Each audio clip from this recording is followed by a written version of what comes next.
ಈ ಥರ ಕಮೆಂಟ್ಸ್ ಬಂದಾಗ ನಗುವುದು, ಅಳುವುದು ನೀವೇ ಹೇಳಿ ಹಾಡು ನೆನಪಾಗುತ್ತೆ. ನಾನು ಗೋಡೆ ಎಲ್ಲ ಹಾಳಾಗ್ತಾ ಇದೆ, ಬಾಡಿಗೆ ಮನೆ ಅಂತ ಹಾಗೆ ಬಿಡೋದು ಬೇಡ, ಒಂದು ಸ್ವಲ್ಪ ಚೆನ್ನಾಗಿ ಇಟ್ಕೊಳ್ಳೋಣ ಅಂತ ಎಲ್ಲ ತೆಗ್ದು ಸರಿ ಮಾಡೋಣ ಅಂತ ಮಾಡ್ತಾ ಇದ್ದೀನಿ. ಓಕೆ, ನನ್ನ ಮಗಳು ಪೇಂಟ್ ಮಾಡೋ ಒಂದು ಸ್ವಲ್ಪ ಗಲೀಜು ಮಾಡಿದಾಳೆ, ಅದು ನಾನು ಒಪ್ಕೊತೀನಿ. ಅದಕ್ಕೇ ನಾನು ಅದನ್ನು ಸರಿ ಮಾಡೋಕ್ಕೆ ಮತ್ತೆ ರೀಪೇಂಟ್ ನಾನೇ ಮಾಡಿದ್ದೀನಿ. ಆಮೇಲೆ ಈ ಹಸಿ ಗೋಡೆ ಪ್ರಾಬ್ಲಮ್ ಫಸ್ಟೇ ಇತ್ತು ಅನಿಸುತ್ತೆ. ಅವ್ರು ನಮಗೆ ಫಸ್ಟ್ ಪೇಂಟ್ ಮಾಡಿಕೊಡ್ತಾ ಗೊತ್ತಾಗಲಿಲ್ಲ. ಬಟ್ ಒಂದು 2 ಮಂತ್ಸ್ ಆದಮೇಲೆ ಸ್ವಲ್ಪ ಹೇಳಕ್ಕೆ ಸ್ಟಾರ್ಟ್ ಆಯಿತು. ಆವಾಗೇ ನಾವು ಓನರಿಗೆ ನೋಟಿಫೈ ಮಾಡಿದ್ವಿ. ಆವಾಗ ಅವರಂದ್ರು, ಇಲ್ಲ ಸ್ವಲ್ಪ ಈ ಥರ ಥಂಡಿ ವಾತಾವರಣ ಇಲ್ಲ, ಈ ಥರ ಮಳೆಗಾಲದಲ್ಲೆಲ್ಲ ಸ್ಟಾರ್ಟ್ ಆಗುತ್ತೆ, ಏನಿಲ್ಲ ಅಂತ ಹೇಳಿದ್ರು. ಅದಕ್ಕೆ ನಾವು ಸುಮ್ಮನಾದ್ವಿ. ಇವ್ರು ಪಿಟಿ ಓನರ್ ಅಂದರೆ ನಾವು ಬಂದು ನಾವೇನೋ ಗೋಡೆ ಎಲ್ಲ ಹೊಡೆದು ನೀರು ಹಸಿ ಮಾಡ್ತಾ ಇದ್ದೀವಿ, ಗೋಡೆ ನಮ್ಮಿಂದ ಹಾಳಾಗಿದೆ ಅನ್ನೋ ಥರ ಕಮೆಂಟ್ ಮಾಡ್ತಾರೆ. ನೋಡ್ಬಿಟ್ಟು ಏನು ಹೇಳಬೇಕು ಅಂತಲೇ ಗೊತ್ತಾಗಲ್ಲ. ನೀವೇ ಹೇಳಿ, ನಾನೇನೋ ತಪ್ಪು ಮಾಡ್ತಾ ಇದ್ದೀನಿ. ನಾನು ಅದಕ್ಕೆ ಅದನ್ನು ಕವರ್ ಅಪ್ ಮಾಡೋಕ್ಕೆ ಏನೇನೋ ಹರಸಾಹಸ ಮಾಡಿ ಒಂದು ರೇಂಜಿಗೆ ತಂದಿದ್ದೀನಿ.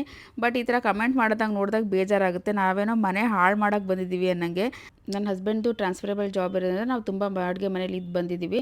ಅವರೆಲ್ಲ ಓನರ್ಸ್ ನಿಮ್ಮ ಥರನೇ ಬಾಡಿಗೆಯವ್ರು ಸಿಗಲಿ ಮುಂದೆ, ಕ್ಲೀನಾಗಿ ಇಟ್ಕೊಂಡಿದ್ದೀರಾ, ಚೆನ್ನಾಗಿ ಮೇಂಟೈನ್ ಮಾಡಿದ್ರಿ ಅಂತೆಲ್ಲ ಹೇಳಿ ಕಳಿಸಿದ್ದಾರೆ. ಇವಾಗ ನನ್ನ ಮಗಳು ಸ್ವಲ್ಪ ದೊಡ್ಡವಳಾಗ್ತಿರೋದಕ್ಕೆ ಅದು ಇದು ಕಿತಾಪತಿ ಮಾಡ್ತಾ ಇರ್ತಾಳೆ. ಮಕ್ಕಳಿರೋ ಮನೇಲಿ ಏನು ಅಂತ ಮಕ್ಕಳಿರೋರಿಗೆ ಗೊತ್ತಿರುತ್ತೆ. ಈಗ ಇಲ್ದಿರೋರು ಆರಾಮಾಗಿ ಹೇಳ್ತಾರೆ, ಹಂಗೆ ಇಟ್ಕೋಬೇಕು, ಹಂಗೆ ನೋಡ್ಕೋಬೇಕು ಅಂತ. ಬಟ್ ನಾವು ಎಷ್ಟೇ ನೋಡಿದ್ರು ಅವ್ರಿಗೆ 1 ಸೆಕೆಂಡ್ ಸಾಕು, ಅವ್ರು ಏನಾದರೂ ಅವ್ರದ್ದೊಂದು ಕರಾಮತ್ ತೋರ್ಸೋಕ್ಕೆ. ಎಲ್ಲದಕ್ಕೂ ಮೇಲಾಗಿ ನಮ್ಮ ಓನರ್ಗೆ ಏನೂ ಪ್ರಾಬ್ಲಮ್ ಇಲ್ಲ, ಅವರೇ ಏನೂ ಹೇಳಿಲ್ಲ. ಈ ಸುಮ್ಮನೆ ಜನಗಳೇ ಅಸ್ಯೂಮ್ ಮಾಡ್ಕೊಂಡು ಏನೇನೋ ಕಮೆಂಟ್ ಮಾಡ್ತಾರೆ. ಫೈನಲ್ ಆಗಿ ಮೇಕ್ ಓವರ್ ಹೇಗೆ ಕಾಣ್ತಾ ಇದೆ ಅಂತ ಕಮೆಂಟ್ ಮಾಡಿ ತಿಳಿಸಿ. ಮತ್ತೆ ಇಲ್ಲೆಲ್ಲ ಯೂಸ್ ಮಾಡಿರೋ ಪ್ರಾಡಕ್ಟ್ಸ್ ಲಿಂಕ್ ಬೇಕು ಅಂದರೂ ಕಮೆಂಟ್ ಮಾಡಿ.